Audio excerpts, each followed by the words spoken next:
कोणीही कसा का वागाना, पण आपण चांगलं वागा. पण बऱ्याच लोकांना कायम स्वरूपी वाकडं वागायची सवय असते. मला वाकडं चालायचं. असाच एक पारावरती बसून व्यक्ती होता. त्याला काय काम नव्हतं, काहीच काम नव्हतं. काम नसल्या कारणानं काय झालं, रस्त्यातनं कोण आलं गेलं कुठं काय, त्याला ती वाकडच बोलायचं, कधीच सरळ नाही. जगताप महाराज कीर्तनाला निघालं. जगताप महाराज काय झालं? अहो कीर्तनाला निघालोय. अहो तुमची गाडी तर पंक्चर व्हायची नाही, काय गरज आहे? काय तर काय पैसे मागितले ते का बाबा माझी गाडी पंक्चर झाली, कुठं घ्यावं. पण नाही, वाकडच. एखादा शेतकरी पेरायला निघाला का नाही, कुठं निघाला? अरे चालली बाबा गहू पेरायला. तुम्ही गहू पेरचाल पण काय पडेल का हो?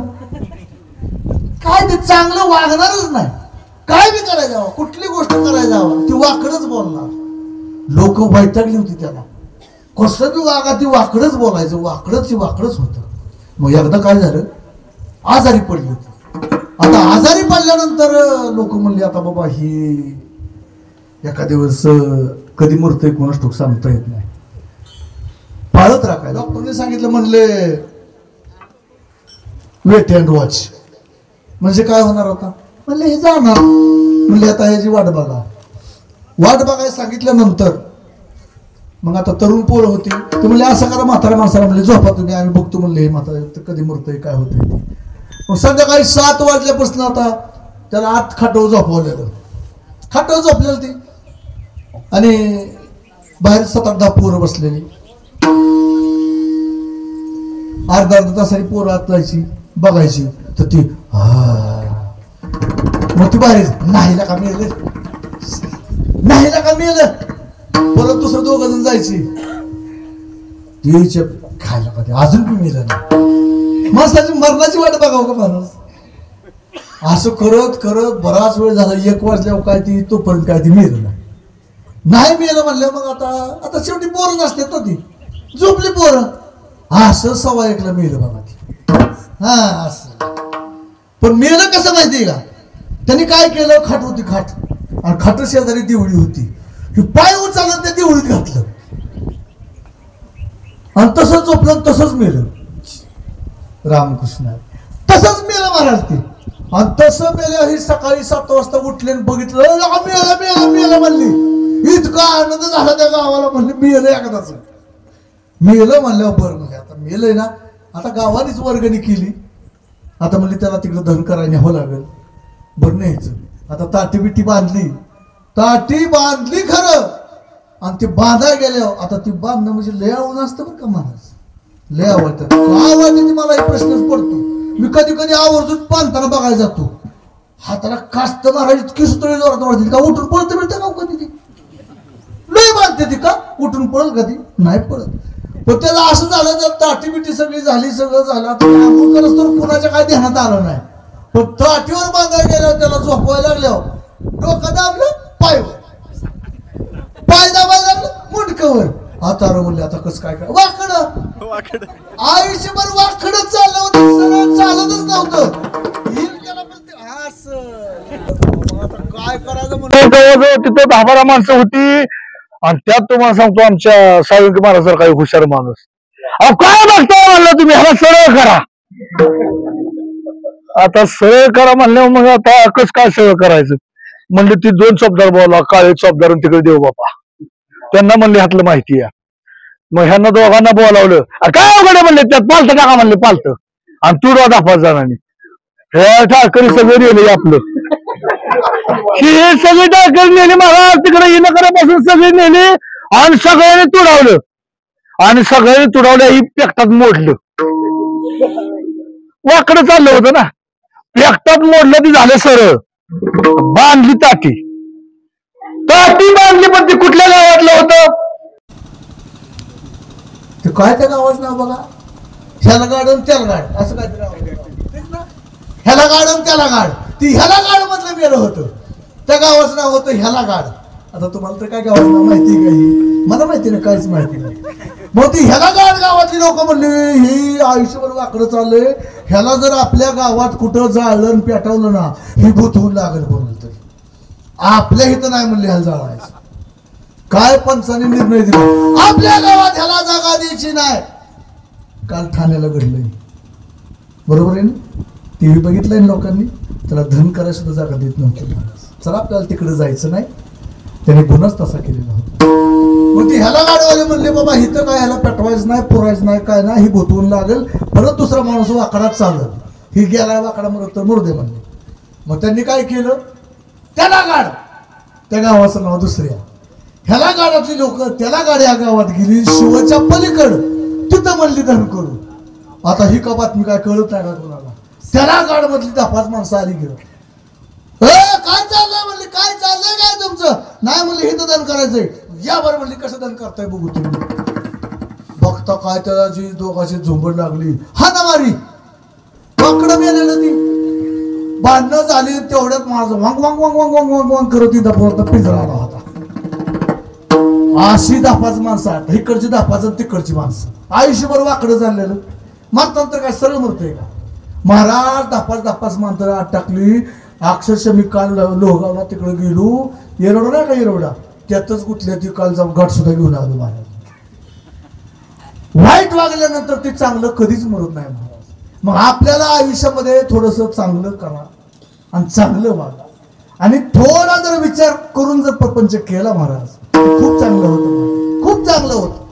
उदाहरण देऊन जाईल महाराज. एक असाच उंटवाला होता, उंटवाला, आणि त्या उंटवाल्याकडे 19 उंट होते. 19 उंट बघा, 19 उंट असल्या कारणाने त्याला एक मुलगा होता, मुलगी होती आणि एक नोकर.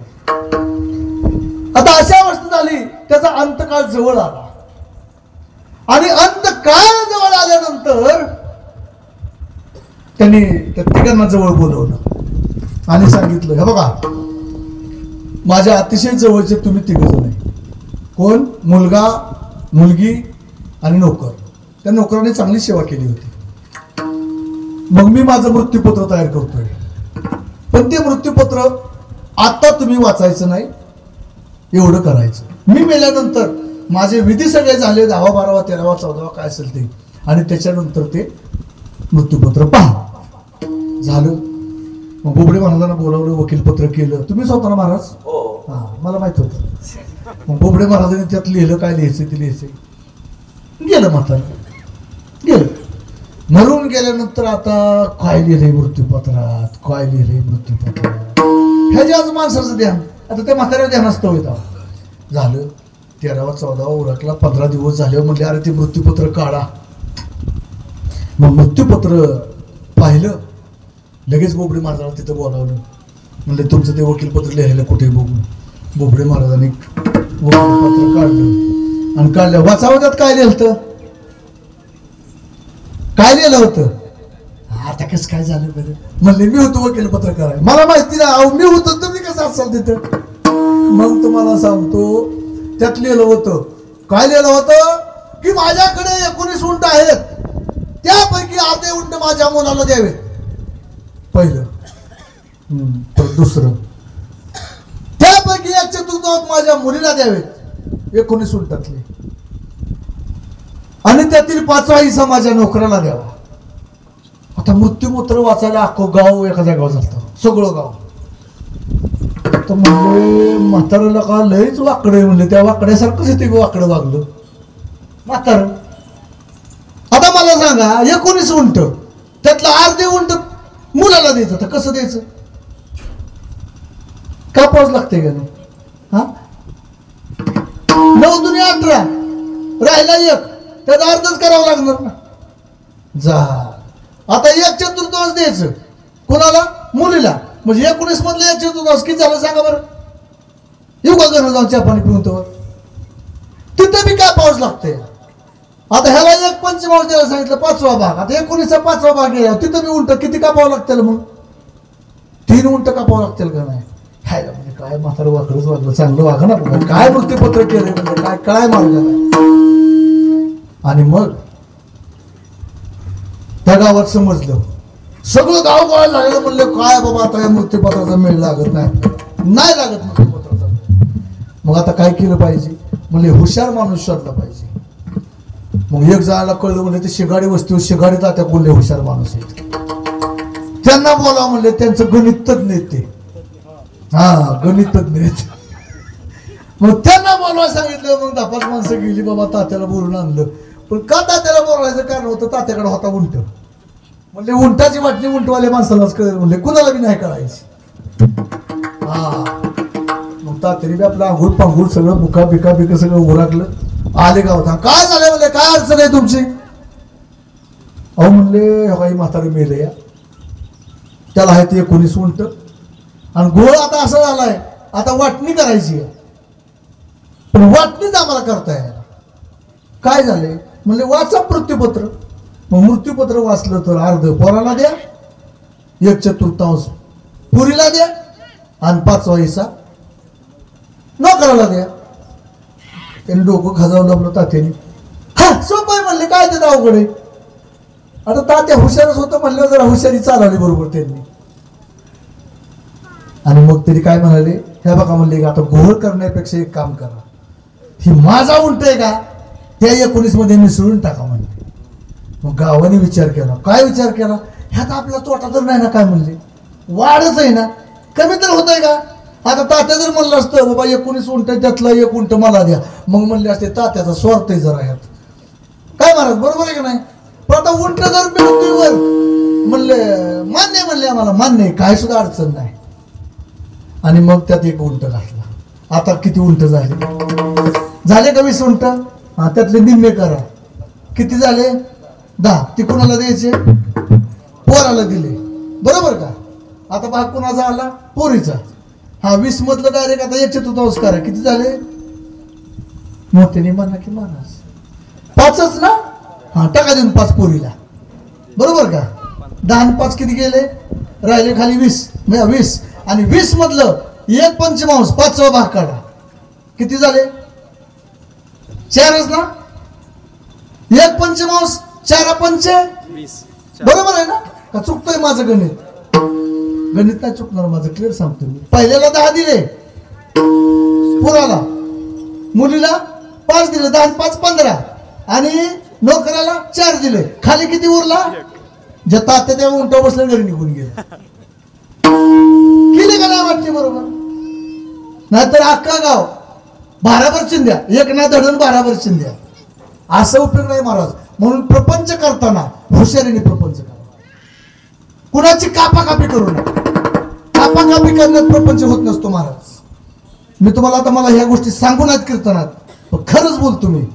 जाऊ द्या काय तुम्ही मला 2 शिवाय द्यायचं, ह्यापेक्षा काय होईल. लय लांबचं काय, मी तर काय 15वाडी गाव खाल्लेलं लांब आहे का. बांध टुकरू टुकरू माणसं मिली महाराज, बांधाव मिली काय काय, पण रान नाही पिकलं त्यांचं कधी. किती बांध वाढून वाढून तुमचा किती बांध वाढेल. अर्ध्या एकराचा बांध किती वाढवणार आहे. अर्ध्या एकराचा बांध महाराज, 2 सक्क भाव, बांधापाय भांडणं झाली, धाकट्याने थोरल्याच्या डोक्यात कुराट टाकली, थोरलं मेलं, ती गेलं स्वर्गाला, धाकट्याने मारलं म्हणून ती गेलं जेलमध्ये, बांध जाग्यावर. चांगले काही वाईट वागून चांगल्या वृत्तीने वागा आणि हुशारकीने वागा. प्रपंच करा. तुम्हाला प्रपंच करू नका असं कोणीच सांगितलं नाही महाराज. शिकवलं नाही का त्याला चांगलं शिकवलं ना त्याला चांगलं येतं. चला उदाहरण देऊन जाईल महाराज. 3रं उदाहरण देतो तुमच्याकडे. आळशी नवरा, एक आळशी नवरा आयुष्यात कधी काही कामच करत नव्हता, कधीच काम करत नव्हता. पण त्याचं लग्न जमवायची वेळ आली आणि आल्यानंतर मग मध्यस्थांनी सांगितलं, अहो काय मुलगा आहे, काम कोणतं करतो. अहो दिवसभर देवघेव हेच काम चालू असतं म्हणले, देवघेव चालू असते म्हणले त्याची, देवघेव. मग त्या मुलीकडच्या लोकांना वाटलं देवघेव करतो म्हणजे कोण करतो देवघेव. तिथं देवघेव करणार कोण आहे का, हाय का देवघेव करणार कोण. देवबाप्पा सांगा. हो महाराज, तावडे महाराज, टेलर काय देवघेव करणार कोण आहे काय. तर काय ना कोण बोलानाच. अवघड झालाय महाराज. फक्त केसर ठोकावी देवघेव करतोय, टाकला जेलमध्ये बघा त्याला. देवघेव करतो म्हणजे सावकार, व्याजाने पैसे देणं आणि परत पैसे घेणं. पैसे देतो आणि व्याज घेतो. हे म्हणले सावकार येते काय बारका माणूस आहे काय, देऊन टाका म्हणले पोरगी, देऊन टाका. झालं आता लग्न काय मोठ्या थाटामाटात लग्न केलं, सावकार पोरगा, लय विचारू नका म्हणले. दिवसभर देवघेव करतो म्हणजे काय सोपं आहे काय दावा, काय बरे महाराज दिवसभर देवघेव करायचं म्हणजे किती पैसा मोजावा लागत असेल. बरं म्हणले चला देऊन टाकलं. लग्न बिग्न झालं, आता महिना झालं, 1.5 महिना झालं, खाटवूनच उठाला बा. बायको म्हणले अहो काय तुम्ही दिवसभरच झोपताय म्हणले, काय चाललंय दुपारपर्यंत जांभळ्या देत बसलाय आणि दुपारच्या पुढे सगळं झोपताय, काम कोण करायचं. ए मला आपल्याला बोलायचं नाही, आपल्याला